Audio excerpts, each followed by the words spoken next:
There we go. So here's a diagram. So basically, actually, the valve in the existing pond has a level sensor that all goes and sends that information to the control panel. That control panel sends information up into the cloud, where there is an algorithm. That algorithm is taking information in from NOAA or another weather information source, and information from a controller, someone who's running the pond, in this case myself. And then puts that all together, sends information back to the control panel, and then tells the actuated valve how much to open or close the pond. By doing this, we can make smaller ponds act like bigger ponds, and really control the release. We can use it for different types of management. You can use it for water quality, you can use it for flow control, you can use it for to try to get more out of your detention ponds. Okay, so at City of Redmond, we ran a pilot project in a Monticello watershed. Monticello is our Stormwater Management Action Plan watershed, our SMAP watershed for the MPDS permit. We placed 6 CMAC facilities, continuous monitoring adaptive control, CMAC's the acronym. And we use the Opti system for CMAC. The Opti is the purveyor that is providing the service. So they provide both some software and then some of the hardware that runs the system. All that pink area in there is all the areas in the watershed that were not post current standards, and the hashed areas, if you can see that, are all the areas that were retrofitted using the CMAC. And so we ended up, the total area of the watershed, not the effective purchase area, but the total area of the watershed that we were able to retrofit was about 26%. So we learned some lessons. The big lesson that we learned was that, well, stormwater ponds are a pretty simple technology with a couple orifices in a pond. That's what they are. But if you want to create the flexibility for that and want to add things to it, you're going to add complexity. And when you add complexity, you really need to pay attention, because there's just more going on in the pond. And there's a number of things that specific lessons that I learned running these ponds to kind of add up to that kind of overall thing. But I also want to remind people that this is a pilot project, and we wanted to run these things through basis. We wanted to see where the technology would flex and bend and where we'd have to work. And so I would say the fact that we had some bumps in the road was actually a good thing, because again, it was a pilot project.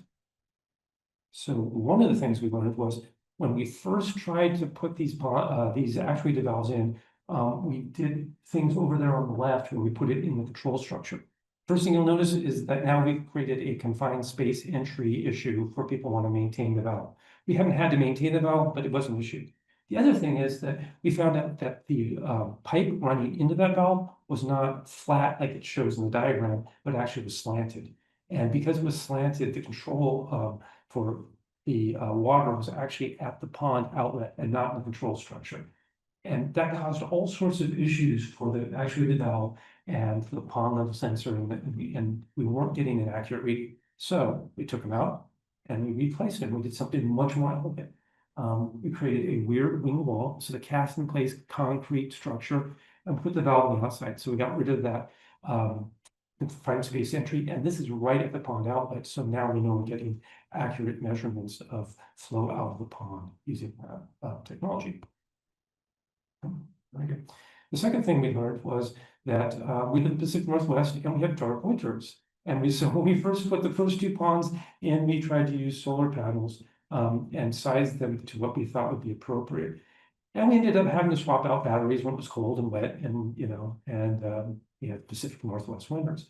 But then, so the next time we put the 2 new facilities in, we're like, oh, we're going to put the grid facilities, and we're just going to hardwire them. And I had to go under a road to get some of the things. It was kind of difficult. And then we had the cyclone bomb. Now, these facilities do have a backup system. They do have an uninterrupted power supply that provides power when the system goes down. But the cyclone system, working 4 days, kind of was stretching that to its limit. And then when they do lose power completely, they go back to a fail-safe mode that basically closes the valve to thing, and you're safe and everything is good. But what we found was that the solar powers were more resilient in that situation. So it's not really an either or. What I learned in that thing was just don't be dogmatic about the powers. do what makes sense. If you have a lot of open space, you're southern facing, no trees, maybe solar's the way to go. If you're right next to a power line, maybe you bring the power in and just hook it up. Um, but if you are going to use solar, I would suggest oversizing your solar panel. The next thing we learned is that there was really a supply chain issue during COVID. Surprise, surprise. So I put this slide in because it helps explain some of the limitations we had trying to monitor this program. And I won't go into all the gory details of trying to get things out of England during the supply chain and some of the issues we had. But really what I learned was, you had to be persistent and just work through them. And so goes back to that first bigger lesson that when you're taking something simple and you're adding flexibility, you're adding level of complexity. So you just have to sometimes be persistent. The next thing we learned was about construction. And this was a great lesson because we chose this technology for based on two things. One is we like the cost of it. These facilities to put in cost about $200,000 each. And you compare that to the next best alternative, which would be, a large pond retrofit or creating a new pond for certain ponds. And competitively, we're talking millions of dollars versus the $200,000 to these retrofits. The other thing we were concerning was that Monticello is a very developed and well-established, has well-established neighborhoods. It's a watershed with, the people are living there, and we didn't want to go in and do a lot of disturbance in the watershed. And we found out that that worked, and this worked really well. So it was pretty much like a maintenance program at a pond. And people really didn't have a lot of disturbance in their daily routines and whatnot. They went in really easy.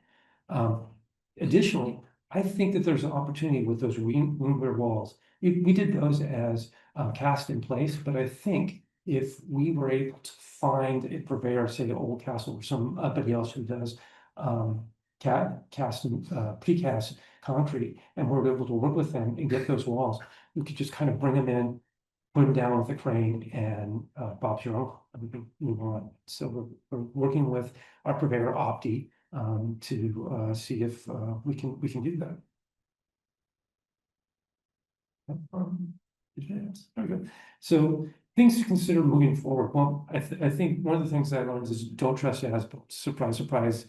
As-built that have been around for 20 years, things settle. They're not always correct, but we also learned, and I always knew in the back of my mind that these older ponds are collecting sediment and we're going to have to go through and we're going to have to clean them. I always knew that, but this really brought it home. We started looking at it. So as a side note, we went in to work and test this technology. One of the lessons we learned is that we really need a program to, in a major way, remove sediment from our detention ponds. And you think about all these detention ponds throughout the region were built to older standards that have been filling in, and now they're even working to a lower standard than what they were designed to. So we're going to have to deal with that. But that also means that the Opti systems, right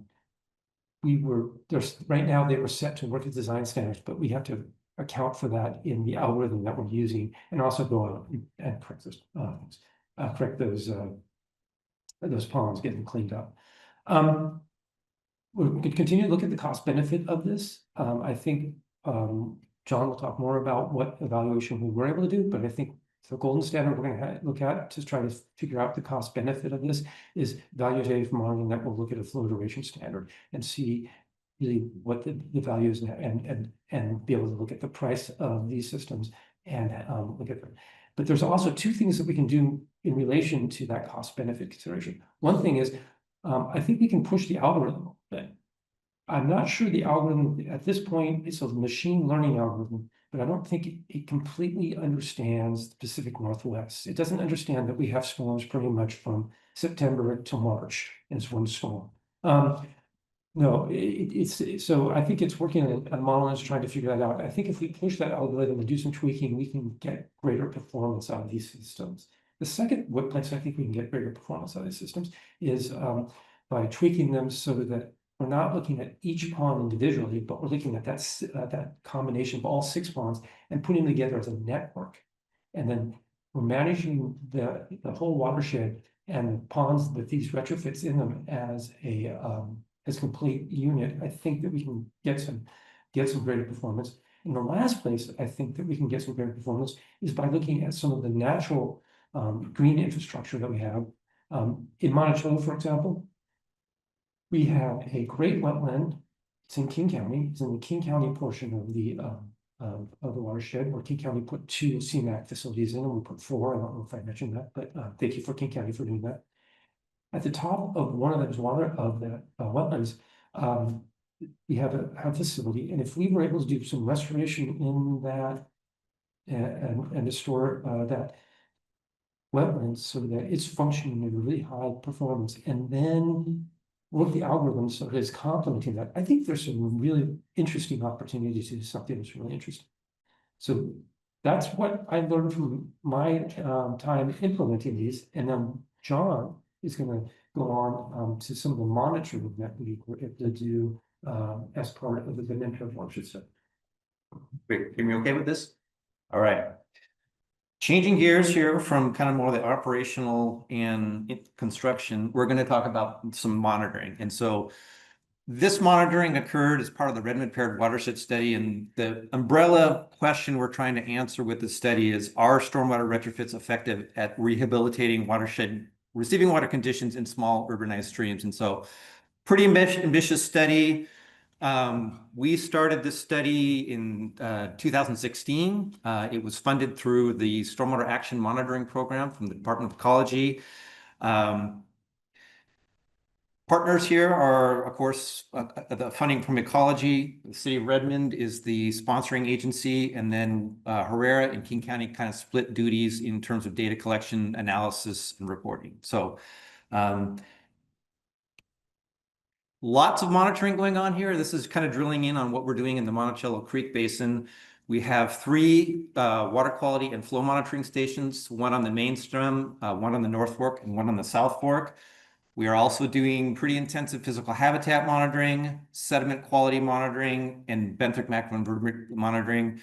2 stations on the main stem, 2 stations on the North Fork, and 1 station on the South Fork. So lots of data coming in. We've been doing this for many years.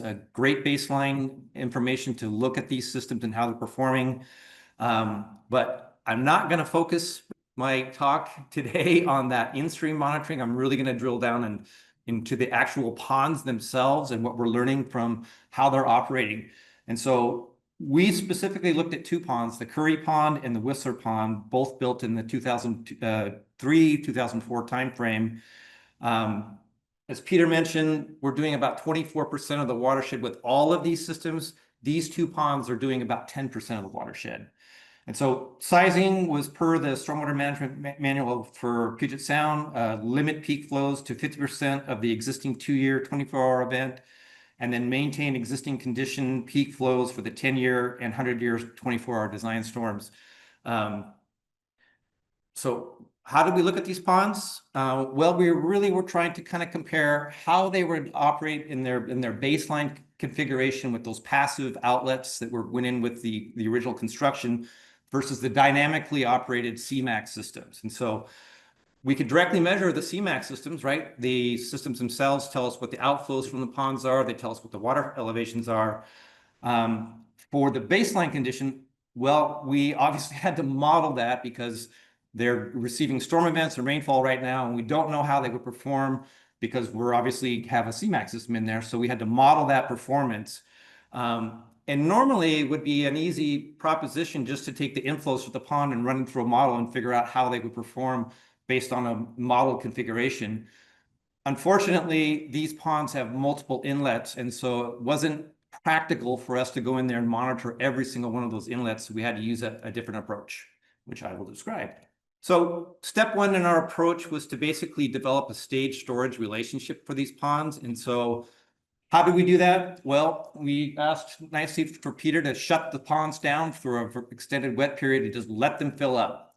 And then we went out and basically did a very controlled release of the ponds and measured the volume coming out of the ponds and the stage over about a 24-hour period it took to drain the ponds. Using that data, we then developed a stage storage relationship, and you're seeing an example of that right here for the Curry Pond. As the water surface elevation increases, we can map that to the actual storage. We then took that stage storage relationship and we developed a spreadsheet model that allows us basically to, using inputs of the pond outflow and the change in storage, to actually predict what the inflow would be. And so this equation is very simple. We did this on a 15-minute time step, but allowed us to basically take that stage storage relationship and get an estimate of the inflow over the entire continuous time series. Step 3, we took that time series and we developed, we finally got to our model, and we developed a PC swim model that allowed us to predict how the pond would perform under its kind of baseline condition. We then took the continuous time series for the CMAC, the ponds operating with the CMAC system, and then our estimate of the base flow condition, and we disaggregated the entire time series and calculated for every single storm event summary statistics. So peak flow, volume, and really kind of started to hone in on how did for each individual storm, how did the two systems compare, baseline versus CMAC? And then we conducted a statistical test to say, well, did the CMAC system outperform the baseline condition? And we looked at peak outflows, just the raw flow data. And we also looked at the peak outflow, the percent reduction. You can see we had about 2 years of data from both ponds. Some of the gaps in these data, some pretty large gaps for some of the issues that Peter pointed out. But 2 years of data is pretty good for us to be kind of look at how they operated. This is an example of kind of what we got from our modeling. This is that modeled inflow to the pond. You can see how peaky it is here. And so that's coming out of that spreadsheet model with the outflow and the change in storage. This is the modeled flow in the baseline condition from that PC swim model. And this green line here is the actual measured outflow from the CMAC system.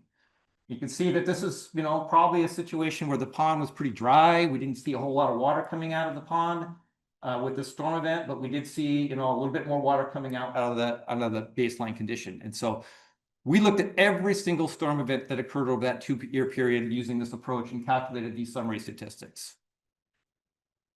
So that we then took all those individual storm events and we plotted them.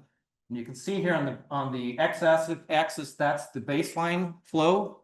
And these are individual storm events. Let's see, my pointer's not working here. There we go. These are those individual storm events. This is that 1-to-1 line where if the baseline flow and the CMAC flow are the same, they would fall on this line. And so what we're looking for is the points to cluster in that lower half of this graph, which would show that the CMAC system is actually, we're getting lower peak flows. And sure enough, that's what we're seeing here. When we ran our statistical test, we found that there was a significant difference between the baseline and the CMAC flows. And on average, we were seeing about a 0.019% or CFS less flow with that CMAC system. So this is what we want to see. We were hoping to get basically make better use of our existing infrastructure by making them work, smarter, if you will. Same thing here, looking at the actual percent reduction. This baseline again on the x-axis. This is the CMAC on the y. You have that 1-to-1 line. And then in this case, since we're looking for a greater percent reduction, we want those points to cluster on the top of that 1-to-1 line. Sure enough, that's what we're seeing. We ran our statistical test and saw that there was a significant difference in the peak reduction. And on average, we're seeing about an 8% greater percent reduction with the CMAC system. This is what we want to see. Unfortunately, we did not see the same thing with the Whistler Pond. Same graph, here's that 1-to-1 line. And in this case, you're seeing most of those data points are clustering on that 1-to-1. Ran our statistical test. In this case, there was no significant difference between the baseline condition and the CMAC pond. We were only seeing on average, about a 0.012% reduction or a CFS reduction from the CMAC compared to the baseline. Not what we wanted to see. I'll explain why you're seeing this, or at least get some hypotheses. Same thing here with the percent reduction. You see that 1-to-1 line, you're just kind of a scatter shot of points flowing on either side of that line. Again, we ran our statistical test, no significant difference, and we were only seeing about a 2.1% greater percent reduction with the CMAC system. So what's going on here? Well, Peter mentioned it. These systems are operating based on the as-built conditions. And you can remember that we did that very controlled drawdown test, and we actually measured what the volume in these ponds were. And we can see, compared to the as-built condition, quite a bit less in the existing condition with all that sediment and all that vegetation in those ponds. We're losing about an acre-feet of volume in these ponds. And so the CMAC systems are thinking, wow, I've got all this volume that I can use to manage this incoming storm. And as the storm comes in and they start to fill up faster than what the system would predict, the CMAC system is saying, oh, I need to start dumping water. I need to start dumping water because I just don't, I think I have more volume than I do to manage the storm. So, lesson learned, we got to be able to, as Peter said, we need to be able to tweak the algorithm, do the maintenance. And you can see that this is not maybe telling the entire story because both ponds lost about an acre foot of volume, but the curry pond still did okay. So there may be some other things going on here. Maybe we need to tweak the algorithm, but in general, that's probably what's really driving the lack of performance for the Whistler pond. So next steps, maintain the ponds, which we're working on. As Peter pointed out, maybe we need to optimize the algorithm a little bit to deal with the Pacific Northwest storms. We get these storms that just come in one after another. Maybe it needs to be tweaked a little bit to deal with that. And then get more data. As Peter mentioned, really we want to look at flow duration curves, and we really didn't think we had enough data to do a statistically valid comparison of flow duration curves. These curves you're seeing here are from the planning phase of the project, but what we want to get to is compute that flow duration curve for the Opti system, compute it for the baseline condition, and even compare that to a flow duration curve for the forested condition. So we'll get there. We just didn't have enough data to do it now. And then I mentioned we have all this great data on the receiving water conditions. Ultimately, what we want to see is if we're treating 26% of the watershed area with these systems, can we start to move the needle on actual receiving water conditions and see that improvement? So we have flow data that we can use to calculate hydrologic metrics. Got 9 years worth of baseline data to make that comparison. So we have a very rich data set to see how these systems are actually improving receiving water conditions. If we are starting to improve the hydraulic conditions in the streams, well, the physical habitat should improve. And we have all that baseline data from those physical habitat monitoring stations that we can use to look at that. Physical habitat's getting better. Ultimately, the biological communities are going to get better as well. And so we also have those benthic macroinvertebrate VIBI scores that we can look at. So hopefully we'll come back here in a couple of years to be able to present on what we see with these data, but this is just a snapshot of what we've learned through this first 4 years. And with that, we can open it up for questions.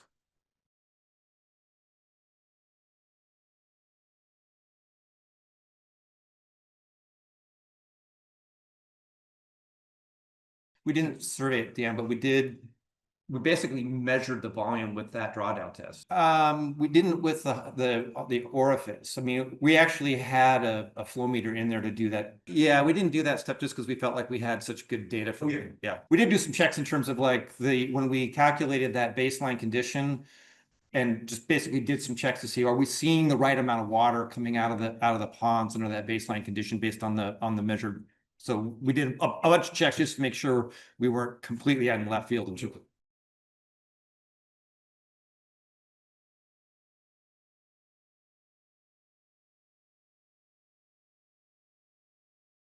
Yeah, like I said, there's more going on here that we need to dig into to figure out what other variables are driving that performance, and it could be some of the things you just suggested. Thank you for Yeah, coming. thanks everybody.